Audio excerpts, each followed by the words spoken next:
So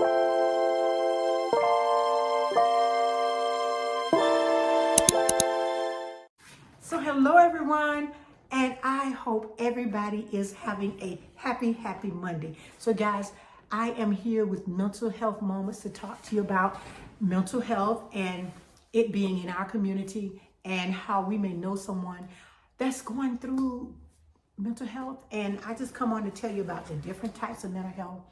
And guys, just to guide us so that we know someone that is going through something, we might be the one who have to help them. But guys, I am not a doctor, I'm not a nurse, I'm not a psychiatrist, I'm none of these things.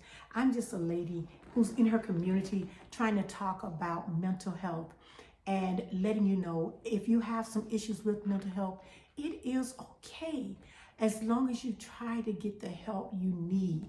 And we know, as on last week, 1 in 8 people have mental health. So if there's 8 people in a room, one of those people most likely. And guys, we may even know of someone that has mental health issues in our family, as a friend, a loved one, neighbor. And so that's why I come on to talk about the different types of mental disorder. So guys, on today, I'm going to start with mood disorders. These disorders are called affective disorders. They involve persistent feelings of sadness or periods of feeling overly happy or fluctuations from extreme happiness to extreme sadness. The most common mood disorders are depression, bipolar disorder, and bipolar disorder. And the next one we're going to talk about is psychotic disorders. Psychotic disorders involve distorted awareness and thinking. 2 of the most common symptoms of psychotic disorder are hallucinations, the experience of images or sounds that are not real, such as hearing voices, and delusions, which are false, fixed beliefs that the ill person accepts as true, despite evidence to the contrary. Schizophrenia is an example of a psychotic disorder. And the next we're going to talk just a little bit about, which is eating disorders. Eating disorders involve extreme emotional attitudes and behavior involving weight and food. Anorexia nervosa, bulimia nervosa, and binge eating disorders are the most common eating disorders. And the next one is impulse control and addiction disorder. People with impulse control disorders are unable to resist urges or impulses to perform acts that could be harmful to themselves or others. Pyromania, starting fires, kleptomania, stealing, and compulsive gambling are examples of impulse control disorders. Alcohol and drugs are common objects of addiction. Often people with these disorders become so involved with the object of their addiction that they begin to ignore responsibilities and relationships. Next thing we're going to talk about is personality disorder. People with the personality disorders have extreme inflexible personality traits that are distressing to the person and or cause problems in work, school, or social relationships. In addition, the person's patterns of thinking and behavior significantly differ from the expectations of society and are so rigid that they interfere with the person's normal behavior. Fluctuating examples include antisocial personality disorder, obsessive compulsive personality disorder, historic personality disorder, schizoid personality disorder, and paranoid personality disorder. And the next one we're going to talk about is OCD, which is obsessive compulsive disorder. People with OCD are plagued by constant thoughts of fears that cause them to perform certain rituals or routines. The disturbing thoughts are called obsessions, and the rituals are called compulsion. An example is a person with an unreasonable fear of germs, which they constantly wash their hands. The next one we're going to talk about is stress response syndrome, and this one is formally called adjustment disorder. Stress responsive syndrome occur when a person develops emotional or behavioral symptoms in response to a stressful event or situation.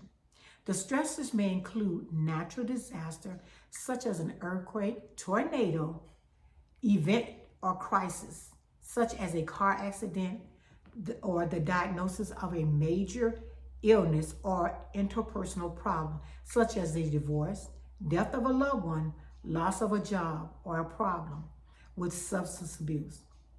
Stress response syndrome usually begins within 3 months of the event or situation and ends within 6 months after the stressor stops or is eliminated. And the next one, guys, is dissociative disorders. People with these disorders suffer from severe disturbance or changes in memory, consciousness, identity, and general awareness of themselves and their surroundings. This disorder usually are associated with overwhelming stress, which may be the result of a traumatic event, accidents, or disasters that may be experienced or witnessed by the individual.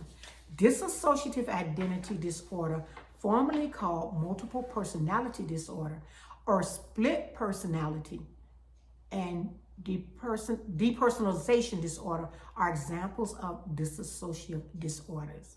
And the next one we're going to talk about is factitious disorder.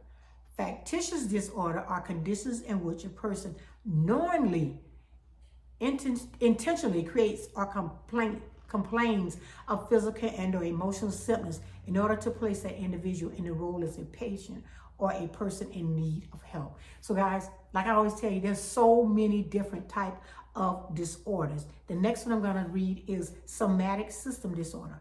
A person with somatic system disorder, formerly known as psychosomatic disorder or somatoform disorder, experiences physical symptoms or illness or a pain with an excessive and disproportionate level of distress, regardless of whether or not a doctor can find a medical cause for the symptoms. And the next one, guys, I'm going to talk about is tic disorder. People with tic disorder make sounds or display non-purposeful body movement that are repeated quickly, suddenly, or are uncontrollable. Sounds that are made involuntary are called vocal tics. And then also we have Tourette syndrome, which is an example of a tic disorder. Other diseases conditions include various sleep-related problems and may forms of dementia, including Alzheimer's disease, and are sometimes classified as mental illness because they involve the brain. So guys, the reason why I want you to know and be aware of some of the types of mental disorder, because there's not one mental disorder.